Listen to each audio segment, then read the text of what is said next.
Selamat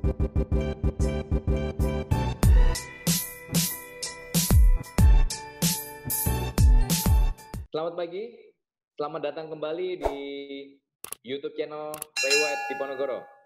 Nah, hari ini saya bersama seorang yang luar biasa sekali. Dia seorang top marketing dari Rewet Gedangan, yaitu siapa lagi? Ibu Rika, ya kan? Nah, Ibu Rika ini adalah sosok yang luar biasa sekali. Hampir tiap bulan dia closing. Dan bahkan luar biasanya lagi, kapan hari saya pernah tahu dia sekali closing itu 1 bulan bisa sampai dengan puluhan unit properti. Nah, halo Bu Rika, apa kabar? Ya, kabar baik Pak Andi, selamat pagi. Selamat pagi. Nah, Bu Rika ini kan juga seorang ibu rumah tangga, tetapi juga seorang wanita karir ya Bu ya. Nah, mungkin bisa dijelaskan perjalanan karir Ibu Rika sebelum join di Rewet Gedangan. Silakan Bu Rika. Ya, terima kasih Pak Andi atas waktunya yang diberikan. Terhormat sekali, mungkin tersanjung juga bagi saya ya Pak ya, yang baru bergabung di Rewet Platinum. Di sini saya di Rewet Gedangan, kurang lebih 1 tahun ini ya Pak ya untuk Rewet Gedangan sendiri. Awal sebelum saya bergabung di Rewet sebagai agent broker, memang saya seorang marketing juga. Saya di awal karir, saya pikir juga lebih banyak di marketing. Cuman saya merasa nyaman, merasa enjoy itu di dunia properti. Banyak sebelumnya penawaran mungkin di otomotif, asuransi gitu ya Pak. Tapi saya masih merasa nyaman dan masih ingin terus belajar, mengasah kemampuan yang saya punya. Mungkin ya Pak, katanya orang, saya juga nggak merasa bisa atau punya kemampuan, saya masih belajar terus gitu Pak. Seperti itu di dunia properti pastinya. Mungkin karena juga saya menganggap properti pastilah semua orang butuh, istilahnya itu kebutuhan primary. Itu aja sih yang mendorong saya tetap mau di properti, nggak mau yang lain-lainnya, seperti itu Pak. Kan Ibu Rika ini kan seorang wanita. Nah, banyak dari wanita itu kan yang berpikir, alah kita sebagai seorang wanita itu kan nggak perlu kerja keras, yang penting nanti kan istilahnya enak di rumah aja. Nah, tetapi kalau saya ngelihat ini Bu Rika setiap hari di kantor, setiap hari keliling lapangan, ya kan panas-panas, ya kan nyari closingan properti. Nah, itu kira-kira gimana Bu? Iya sih Pak, saya memang untuk kerja nggak ada tuntutan yang harus seperti itu ya Pak. Cuman saya punya prinsip, saya ada tanggung jawab yang harus saya istilahnya yang saya berikan atas waktu-waktu yang sudah saya tinggalkan bersama keluarga atau bersama anak-anak pastinya. Seperti itu. Jadi saya rasa punya tanggung jawab itu aja. Saya keluar, istilahnya keluar rumah, saya niat kerja misalkan pagi pulang sore, tapi saya nggak dapat hasil. Buat apa? Mending saya di rumah. Saya prinsip seperti itu. Jadi kalau saya udah niat, misalnya keluar rumah, saya niat kerja, yaitu saya maksimalkan waktu saya, Pak. Itu aja sih tanggung jawab sama keluarga atas waktu-waktu aja yang telah saya abaikan bersama mereka. Jadi saya kasih mereka, saya harus bisa closing, saya harus punya penghasilan, seperti itu aja. Kalau untuk tuntutan, ya ini sih, cuman itu aja, tanggung jawab atas waktu aja yang saya abaikan bersama keluarga. Tidak susah ya Bu membagi waktu antara ngurus rumah tangga dan sekaligus sebagai agent properti di Rewet ya? Kesulitan nggak bagi waktunya? Enggak sama sekali sih Pak, saya berusaha atau mendisiplinkan diri juga ya Pak ya, saya urusan di rumah saya selesaikan dulu. Kalau di kantor, saya pikiran fokus apa semua urusan kantor. Kalau sepulang kantor di rumah, kembali di rumah lagi, seperti itu. Oke, jadi tidak sulit ya membagi waktu antara kerjaan di Rewet dan juga pekerjaan di rumah nggak sulit ya Bu ya, karena waktu kerja fleksibel ya. Karena semua saya jalan juga dengan enjoy aja sih Pak, seperti itu. Oke. Bu, saya kan tahu Ibu ini kan selama ada di Rewet, setiap bulan itu Bu Rika pasti yang namanya closing itu pasti, ya kan? Dan itu hebatnya lagi teman-teman supaya tahu, tiap kali closing itu seringkali tidak cuma satu properti tiap bulan, tetapi bisa 2-3 properti tiap bulan ya.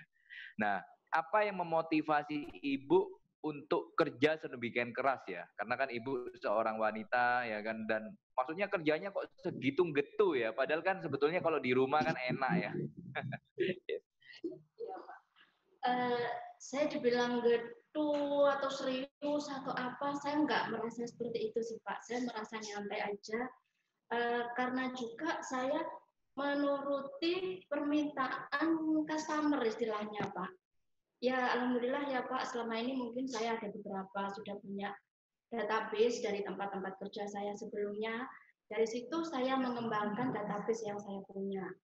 Nah, dan itu mungkin dari referensi atau apa, jadi bahkan saya orang itu menitipkan atau cari itu langsung kontak ke saya gitu Pak, dan itu hampir tiap hari ada, dan itu kerjaan saya dan saya merasa nyaman, merasa enjoy. Justru kalau sepi saya jadi mikir. Tapi kalau ada yang WA-nya di rumah, nitip rumah, Bu, saya dapat referensi dari ini, mau cari ini, cari itu. Nah, itu saya dengan senang hati istilahnya melayani gitu Pak, menservis mungkin uh, dapat referensi. Jadi saya juga punya prinsip juga bahwa pelayanan atau servis dengan customer itu juga sangat penting. Karena di situ saya juga akhirnya bisa direferensikan ke rekan-rekannya, ke saudaranya, ke kerabatnya, seperti itu. Jadi saling terkait semua Pak, jaringan yang saya punya itu. Jadi referensi. Iya. Jadi Ibu itu banyak direferensikan oleh klien-klien yang lama artinya ya. Maksudnya yang sudah pernah hubungan sama Ibu direferensikan gitu ya. Iya. Nah, Betul. kenapa kok mereka mereferensikan Ibu kepada relasi mereka? Apa ya, mungkin mereka atau customer saya yang bisa menilai saya sendiri ya Pak ya. Saya nggak tahu karena apa mereka mereferensikan saya. Cuman begini, saya itu kalau melayani customer atau membantu customer, saya berusaha setulus hati, ikhlas, apapun permintaannya, itu saya upayakan bisa kasih informasi yang bisa cukup memuaskan. Akhirnya bisa dia sampai senang, sampai puas gitulah Pak, istilahnya bisa dapat rumah sesuai keinginannya. Dan saya bantunya mulai dari awal sampai akhir. Misal contoh rumah second gitu, saya bantu dari proses tanda jadi, proses KPR, notaris, bahkan sampai serah terima rumah saya akan mendampingi terus. Purnanya juga, misal dia butuh pembantu, butuh apa, saya bisa. Berarti nggak cuma urusan properti ya, berarti urusan cari pembantu apa semua Ibu bantu ya. Kebetulan di komplek Waduh, luar biasa. perumahan, komplek perumahan kan Oh, ada Pak. Jadi di situ saya bisa saya alihkan gitu Pak. Misalkan yang di grup ya di rumah tangga nih Pak, yang balik lagi di grup PKK tuh ada cari kerjaan gini yang istilahnya jam-jaman aja kayak gitu. Nah itu bisa saya infokan kayak gitu sih Pak. Jadi saya membantunya seperti itu, benar-benar nanti jadi tulus lah Pak juga Pak. kalau saya lihat hubungan Ibu dengan klien ini sepertinya lebih daripada hanya sekedar hubungan bisnis ya. Bisa lebih daripada sekedar hubungan bisnis ya, kalau saya lihat dari sini ya. Iya, saya juga selalu itu tadi seperti keluarga akhirnya Pak, seperti keluarga, tapi dari situ juga akhirnya itu tadi bisa mereferensikan, oh dengan ini gitu. Jadi dia sudah terpuaskan mungkin dengan servis, mungkin saya yang pernah bantu dia cari rumah atau mungkin jual rumah gitu. Jadi dibantu lagi temennya. Rata-rata sih sepertinya dari itu ya Pak, referensi. Oke, jadi istilahnya itu hubungan yang baik dengan klien itu saya rasa dari sini penting ya. Iya, Makanya akhirnya penting sih Pak.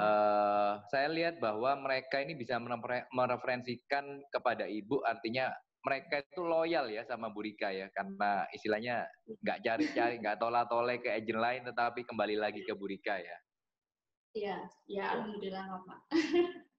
Oke, Bu, pertanyaan saya berikutnya, apa strategi dan kiat sukses Bu Rika sehingga bisa sangat konsisten dalam closing properti? Karena saya melihat itu banyak agent properti itu closingnya mungkin hanya 2 bulan sekali, 3 bulan sekali. Tetapi kalau Bu Rika ini saya melihat setiap bulan itu tidak pernah absen closing. Dan hebatnya lagi kadang setiap bulan itu bisa tidak cuma 1 unit properti, tetapi bisa 2, 3 unit. Nah itu apa kiat suksesnya Bu Rika?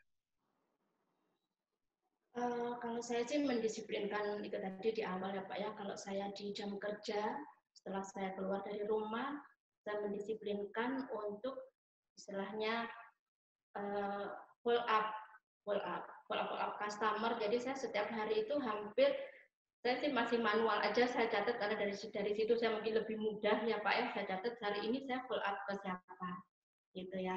Nanti setelah beberapa hari itu akan saya buka lagi, oh kemarin saya sama ini, pembicaraannya tentang ini, itu bisa saya buka kembali. Setiap hari seperti itu beruntun.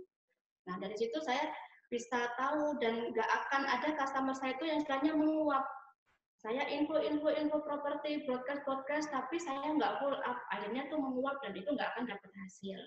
Tapi kalau saya mencatat, oh hari ini saya full up ini. Respon terakhirnya pembicaraan tentang ini. Itu beberapa hari, 2-3 hari saya full up.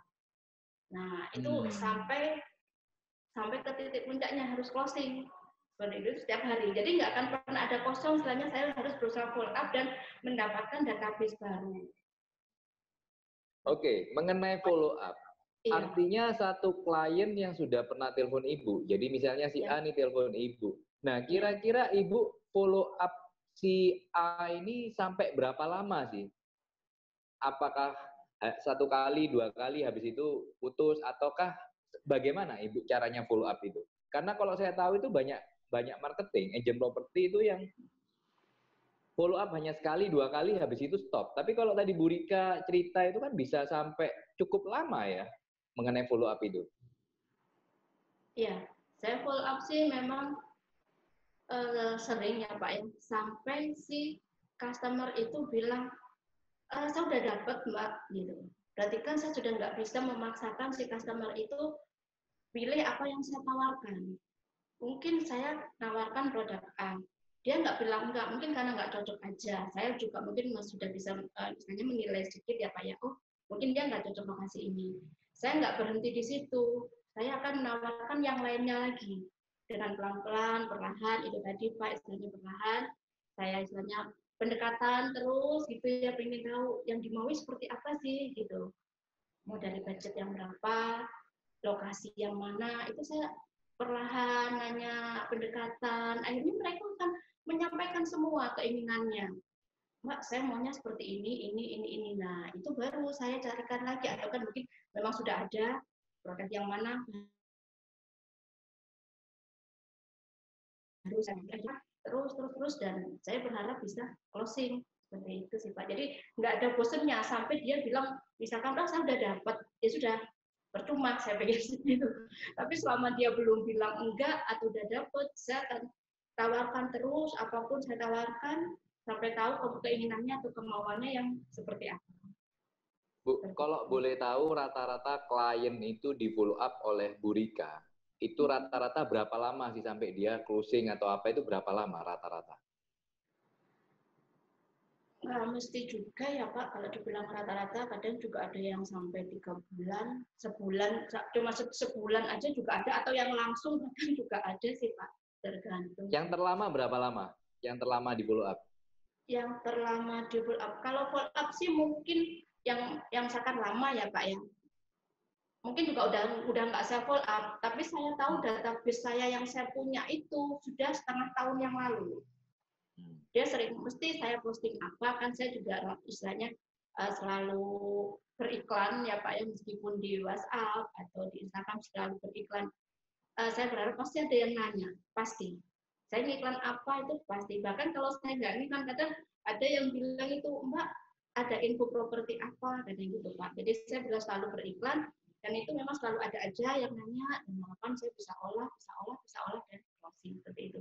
Oke, pertanyaan berikutnya, cara Ibu follow up itu kan sekarang banyak agent juga yang cara follow up klien itu kan database dikumpulkan di broadcast. Nah itu menurut mereka kan follow up. Nah menurut Ibu follow up yang model gimana yang Ibu lakukan terhadap klien-klien Ibu ini? Oh, oke. Selain saya juga main broadcast juga, tapi saya juga menyapanya langsung, Pak. Meskipun lewat Melalui WhatsApp atau melalui telepon? Menyapanya itu kira-kira saat gimana? ini sih, saat ini atau terakhir-terakhir mulai adanya WhatsApp ya Pak ya, klien tuh atau customer juga lebih senangnya lewat WhatsApp, Pak. Kadang kalau saya telepon pun, saya telepon, Mbak di WhatsApp aja ya, gitu. Jadinya saya WhatsApp. Jadi saya kadang juga, Pak, mohon maaf saya WhatsApp dulu, gitu. Saya WhatsApp, khawatir Bapak sibuk, cuma sekedar info aja. Tetap saya masuk ke yang maksud saya ingin tahu nanti keinginannya seperti apa, lakunya seperti itu. Jadi saya menyapa. Nggak hanya Oh, sekedar jadi podcast. personal ya. Jadi satu persatu Ibu sapa ya kira-kira ya. Iya, kalau itu yang saya masih merasa dekat ya Pak. Ya, saya masih Hmm. merasa dekat dengan klien-klien atau database yang saya punya. Kan ada yang sudah lama, mungkin ya hanya baru sekedar podcast aja, berharap ada imbalan, respon balik, seperti itu sih. Tapi kalau yang saya merasa masih dekat, dekat itu saya karena memang sama customer klien itu merasa dekat Pak. Seperti itu tadi sih. Merasa dekat. Jadi itu saya sapa. Saya sapa. Nah itu saya catat supaya saya nggak lupa untuk menyapanya kembali 2 atau 3 hari ke depan. Itu. Jadi nggak sampai muak. Berarti selain broadcast, Ibu melakukan istilahnya personal ya, saat one by one klien melalui WhatsApp atau melalui telepon ya. Menurut Ibu mana yang lebih efektif, broadcast atau one on one communication seperti gini? Sama sih Pak, memang ya Pak ya kalau misalnya kita telepon mungkin nggak ada waktunya juga. Kadang saya sambil proses pun saya bisa sambil jalan sama keluarga, misal gitu saya bisa broadcast, bisa kerja juga. Yaitu kembali lagi, meskipun ibu rumah tangga lagi jalan sama keluarga hari Minggu, saya juga tetap broadcast. Misal itu memang lagi ada momen launching apa misal itu saya tetap broadcast di hari Minggu atau Sabtu, jadi nggak ada berhentinya Pak broadcast. Nah nanti saya full up lagi besoknya, full up, Pak kemarin saya ada kirim riset ini, gimana Pak, kayak gitu sih Pak. Oke. Bu, mohon maaf ini suaranya agak kecil lagi, mungkin agak Ya, maju ke depan. ya. Ya, oke. Nah ini lebih jelas. Oke, baik. Terus kemudian Ibu rata-rata satu hari itu follow up personal itu ke berapa orang sih kira-kira? Satu hari rata-rata? 5 sampai 10. 5 sampai 10 ya, tapi konsisten ya itu ya. Saya berupaya konsisten kalau saya nggak lagi di lapangan. Oke. Jadi kadang saya sering bilang saya butuh waktu ketenangan tersendiri untuk full up. Itu yang saya maksud, saya harus duduk, anteng, tenang, saya bisa telepon, bisa full up personal. Oke. Baik. Bu Rika ini saya bisa bilang itu Ratu Properti Sidoarjo tuh. Karena dia itu penguasanya Sidoarjo. Ya kan? Jadi hampir rata-rata Ibu closingannya di daerah Sidoarjo ya, betul ya? Ya, kebetulan sih Pak. Nah, apa kiat Ibu Rika kok bisa sangat menguasai dan dominan di kawasan Sidoarjo, Bu? Terutama di kawasan Gedangan ya? Ya, karena juga kan kantor saya juga di Gedangan, di Sidoarjo. Rumah saya di Sidoarjo, Pak, di Gedangan. Meskipun saya pendatang juga dari Surabaya, tapi saya sudah cukup lama di Sidoarjo. Terus juga saya ngerasa udah yang di Sidoarjo juga nggak ada habis-habisnya gitu loh Pak untuk properti. Jadi saya terus menggali semua properti yang ada di Sidoarjo, ya udah saya tawarkan. Nggak perlu, ya perlu sih mungkin pingin juga nantinya belajar bisa menguasai di Surabaya atau mungkin yang luar kota, Bali, Malang, mungkin pingin juga nawar-nawarkan, mungkin hanya selingan aja Pak saya nawarkan. Tapi yang di Sidoarjo kita juga pingin fokus karena itu tadi di Sidoarjo itu nggak ada habis-habisnya untuk properti yang bisa saya tawarkan. Itu aja sih Pak, merasa juga lebih dekat dengan kantor, dengan rumah, seperti itu. Oke, jadi memang Bu Rika memang fokusnya di area Sidoarjo ya, terutama di kawasan Gedangan ya. Karena di Gedangan sendiri kan saya lihat propertinya banyak sekali ya yang dijual atau dipasarkan ya Bu ya. Iya Pak. Oke, terus pertanyaan berikutnya Bu. sekarang kan dengan adanya COVID-19, banyak agen properti yang mulai kehilangan semangat dan gairah. Ya. Tapi Bu Rika saya melihat tetap optimis dan semangat 45. Apa Ibu nggak takut sama COVID-19, Bu? Dibilang takut sih juga takut ya Pak, tapi ya tuntutan itu tadi, maksudnya bukan tuntutannya saya, tapi tuntutan untuk bisa servis customer, karena customernya sendiri juga yang minta viewing rumah atau apa seperti itu.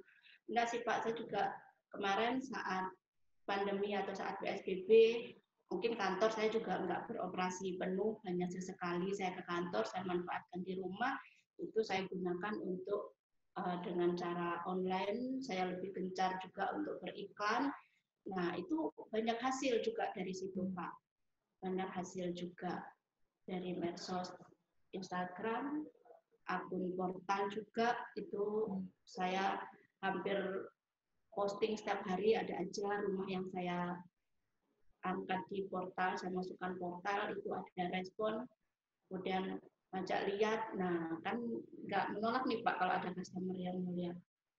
Oke, jadi sebetulnya takut sih takut, cuma kan kita harus mengatasi rasa takut itu ya, supaya tetap kita bisa melayani customer ya Bu ya. Iya Pak. Oke, Bu, terus selama 2-3 bulan pandemi, kan kita tahu kan sejak bulan Maret itu kan sudah mulai heboh ya mengenai pandemi corona ini. Nah, terus kemudian pertanyaannya adalah banyak marketing kan yang menilai masa pandemi ini siapa sih yang cari rumah, ya kan? Nah, menurut Ibu apa masih banyak orang yang cari properti, terutama di kawasan Sidoarjo, Bu? Apa memang betul kata agen-agen properti yang ngomong bahwa nggak ada yang cari properti atau istilahnya sedikit sekali yang cari properti di masa 3 bulan pandemi ini, Bu? Saya rasa sih enggak sih Pak, justru pandemi kemarin itu sangat-sangat bisa kita manfaatkan waktunya, maksudnya bukan properti kan kemarin juga lagi banyak promonya saat pandemi Pak. Nah di situ saya memanfaatkan momen itu untuk menawarkan ke customer. Banyak dari developer nawarkan yang potongan tanda jadi, cashback apa, promo ini, promo itu. Nah itu yang bisa saya manfaatkan untuk menawarkan produk itu atau perumahan itu ke klien. Jadi enggak sih, dan banyak sih Pak yang masih nyari selama pandemi. Kalau saya merasa ya Pak ya, karena dari respon-respon yang ada ke saya juga masih banyak. Jadi sebetulnya dibilang penurunan drastis atau istilahnya tidak ada yang cari properti itu salah besar ya Bu ya, sebetulnya masih ramai aja ya. Masih ramai Pak, ramai.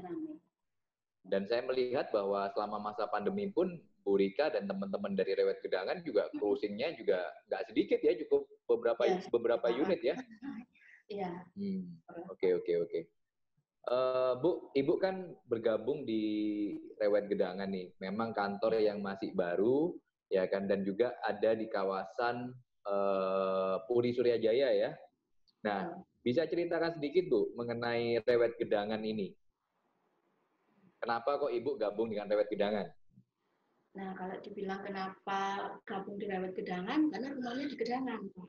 Jadi saya untuk mengefisiensi waktu, saya nggak jauh-jauh, gabung aja di Rewet Gedangan. Saya juga ingin mengembangkan database yang saya punya itu tadi. Saya ingin lebih mengembangkan itu tadi, Pak. Jaringan itu tadi kan bisa saya manfaatkan. Saya tawarkan kembali produk-produk lainnya.